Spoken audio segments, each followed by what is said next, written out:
Le 23 septembre dernier, la jeune Lina, 15 ans, se rendait à pied à la gare Saint-Blaise-la-Roche où elle devait prendre un train pour la conduire à Strasbourg. Elle n'est jamais montée à bord. Une journaliste du Parisien a refait le trajet que Lina était censée parcourir. Et la description est glaçante. La disparition de Lina, survenue le samedi 23 septembre, reste un mystère. Plus d'un mois après s'être volatilisée, la jeune femme de 15 ans est toujours introuvable. Si tout est mis en œuvre pour récolter des indices et des témoignages pouvant mener au terme de l'enquête, rien de ce qui a été rapporté aux enquêteurs n'a été concluant pour l'instant. Mais d'après le témoignage de Robert, la jeune femme aurait été vue à bord d'un véhicule de couleur bleue, conduite par un homme dont il n'a pas vraiment vu le visage.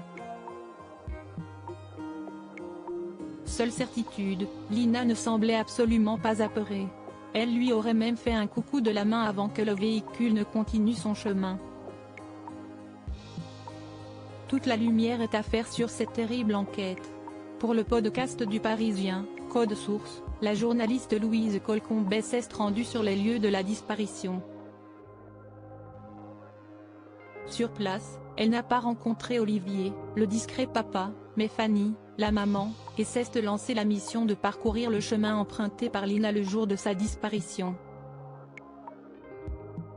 Et autant dire que la description fait froid dans le dos. La première partie de l'itinéraire est une route départementale. Des arbres d'un côté, de l'autre, des champs, on est vraiment en campagne, indique la journaliste au micro du podcast. Elle révèle également qu'un bout de course, quand on s'approche de Saint-Blaise-la-Roche, il y a une piste cyclable qui reprend, pratique parce qu'elle offre un raccourci. On coupe à travers champs, on passe un étang et on arrive jusqu'à la gare.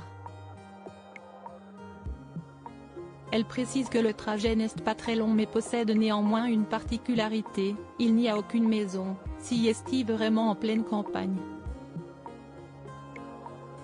Il n'y a pas un seul commerce, il n'y a rien. Si est vraiment la route, la campagne est au bout, la gare.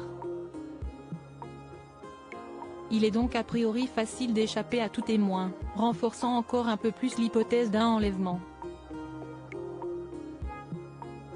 Son petit ami soupçonné. Comme pour la plupart des avis de disparition de femmes, les premiers soupçons ont pesé sur le petit ami de Lina, Tao, 19 ans. Ce dernier, dans le viseur des enquêteurs, aurait pu avoir une implication dans la disparition de la jeune femme. Admettre avoir perdu son téléphone en a rajouté une couche. Mais après l'avoir retrouvé et vérification des gendarmes, le portable de Tao ne comprenait aucun élément prouvant une quelconque culpabilité. Les caméras de vidéosurveillance de la gare le montrent également sur le quai de Saint-Blaise-la-Roche à l'heure d'arrivée du train, le mettant définitivement hors de cause.